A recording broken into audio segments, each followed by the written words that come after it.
Live broadcast है। इस time पे हम जिस एक ऑर्डर के हवाले से बात करने जा रहे हैं वो काफी ज्यादा इंपॉर्टेंट है।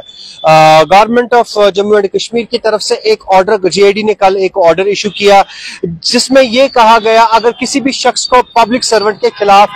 कोई भी कंप्लेंट करनी हो तो उसमें एक बहुत ज्यादा मॉडिफिकेशंस आई है। अब कंप्लेंट करना आसान नहीं बना। अगर वो कंप्लेंट फ्रिवलेस हो या उसमें कोई मेरिट ना हो या उसमें जो है कोई ऐसी इतनी इंटेंसिटी ना हो कि आप किसी के खिलाफ जो कंप्लेंट कर रहे हैं उसमें कोई जेन्युइन ग्राउंड्स है। अगर ऐसा नहीं हो रहा है और आपकी कंप्लेंट जो है वो सही साबित नहीं हो रही है, जो जिसके खिलाफ आप कंप्लेंट कर सकते हैं, जेएडी उन्हें सपोर्ट दे सकता है और उस सपोर्ट के मुताबिक आप पर जो है क्रिमिनल प्रोसीडिंग्स जो है स्टार्ट की जाएगी। जी हाँ, ये जेएडी का ऑर्डर एक कल इशू हुआ थर्सडे के दिन, जिसमें यह बताया गया, मैं आपको बता दूं कि ये एक ऑर्डर इशू किया गया जिसमें एक कॉम्प्रिहेंसिव गाइडलाइंस इशू की गई regarding the handling of complaints against the public servant. जितने भी जो भी पब्लिक सर्वेंट है उसके खिलाफ अगर कोई भी कंप्लेंट आती है एक कॉम्प्रिहेंसिव गाइडलाइंस इशू की गई है। मैं आपको बता दूं इस ऑर्डर के मुताबिक इनमें जिसमें यह कहा गया है कि जो पब्लिक सर्वेंट्स है वो इन कंप्लेंट्स के जरिए जिनकी कोई बुनियाद नहीं होती है वो फेस करते हैं harassment on the basis of जो फॉल्स कंप्लेंट्स होती है, फ्रिवलेस चार्जेस होते हैं, मनगढ़ंत का जो उसमें चार्जेस लगाए जाते हैं, या एनोनिमस कोई शख्स होता है उसका कोई नाम पता नहीं होता, एनोनिमस होके वो कंप्लेंट करता है आपको कि मुझे फला ऑफिसर ने तंग किया या कुछ किसी भी तरीके से जो है वो काम नहीं कर रहा है। और अगर उसमें कोई भी बुनियाद नहीं हुई तहकीकात के बाद इस ऑर्डर के मुताबिक जब कंप्लेंट की वेरिफिकेशन की जाएगी और उसमें कोई भी मेरिट नहीं पाया जाएगा, उसके बाद पब्लिक सर्वेंट जो भी है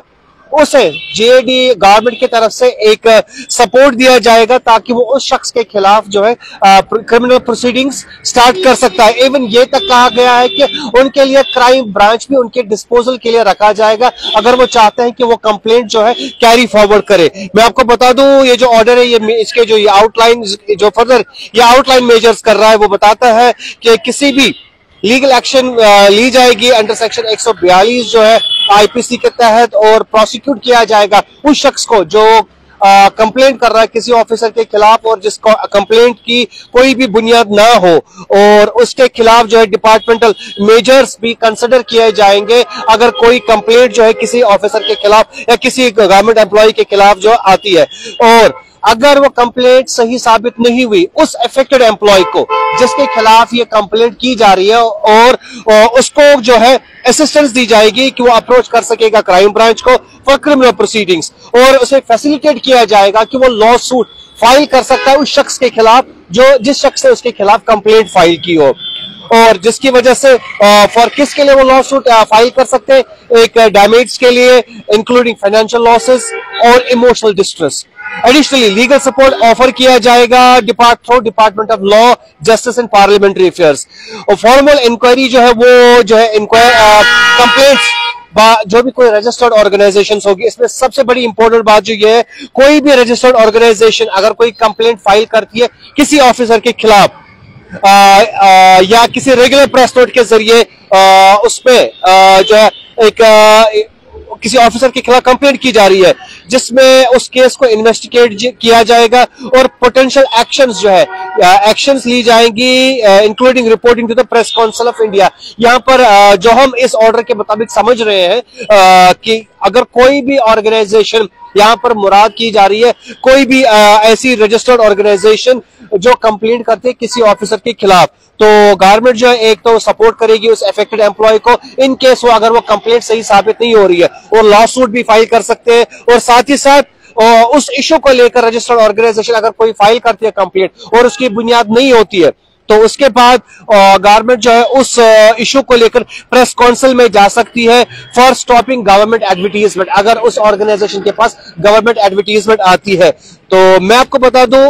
एक तरीके से जिस तरीके से ये ऑर्डर निकला है इससे ये समझ में आ जाता है कि अगर कोई भी शख्स को कंप्लेंट करनी है उसको कई बार सोचना है कंप्लेंट करने से पहले कि उसकी कंप्लेंट में क्या जेन्युइनिटी है, क्या वो वाकई में जेन्युइन है। आप मिसाल के तौर पे कोई किसी के जातियात के बुनियाद पे या किसी जो है पर्सनल ग्रजेस की बुनियाद पे किसी ऑफिसर के खिलाफ अगर आप कंप्लेंट करता था कोई, अब उसके लिए वो काफी गुंजाइश है। वही साथ ही साथ इसमें यह भी एक इंपॉर्टेंट बड़ी बात है, इसमें सबसे ज्यादा इंपॉर्टेंट बात यह है, कहीं ना कहीं ये डिसएम्पावर करती है उस शख्स को जो कंप्लेंट करना चाहता है किसी ऑफिसर के खिलाफ, क्योंकि इतना ज्यादा बैकअप रखा गया है एक पब्लिक सर्वेंट के लिए गवर्नमेंट की तरफ से कि एक इंसान, अगर मान लीजिए एक आम इंसान किसी को लगता है कि कोई कंप्लेंट उसे करनी है किसी ऑफिसर के खिलाफ, अब फिर यह है कि कहीं वो कंप्लेंट उसकी गलत साबित न हो जाए और उसी के खिलाफ कंप्लेंट जो है क्रिमिनल प्रोसीडिंग शुरू ना हो जाए। तो कहीं ना कहीं एक आम इंसान, जहां पर ट्रांसपेरेंसी है, इस ऑर्डर में बात की जा रही है कि ट्रांसपेरेंसी आनी चाहिए, वहीं पर अगर किसी भी आम शख्स को किसी ऑफिसर के खिलाफ कंप्लेंट करनी हो, अब उसको हजारों बार सोचना है कि क्या वो कंप्लेंट कर पाएगा कि नहीं। इन केस उसको इस बात का भी अब डर लगा रहेगा कि अगर उसने वो कंप्लेंट की और कहीं किसी तरीके से उसके चार्जेस किसी ऑफिसर के खिलाफ साबित नहीं हो रहे, तो वो शिकार बन सकता है, उस पे उल्टा ही केस बन सकता है। तो कहीं ना कहीं ऐसा ये हो सकता है कि एक तरीके से जहां पर ये पूरी तरीके से पब्लिक सर्वेंट्स को एम्पावर किया जा रहा है और सेफ जोन में लिया जा रहा है कंप्लेंट्स के खिलाफ,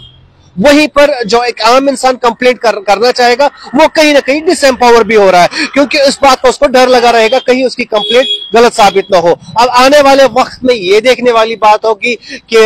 कैसे एक आम इंसान अगर किसी ऑफिसर के खिलाफ या किसी भी दफ्तर में किसी भी पब्लिक सर्वेंट के खिलाफ उसका कोई कंप्लेंट हो या उसका कोई ग्रीवेंस हो, वो उसको कैसे अप्रोच करेगा और इस ऑर्डर के मुताबिक क्या कुछ इसमें सिग्निफिकेंट चेंजेस हमें आने वाले वक्त में देखने को मिलेगी, ये तो आने वाला वक्त ही बताएगा। मजीद मालूमात और अपडेट्स के लिए आप देखते रहिए कश्मीर लाइव।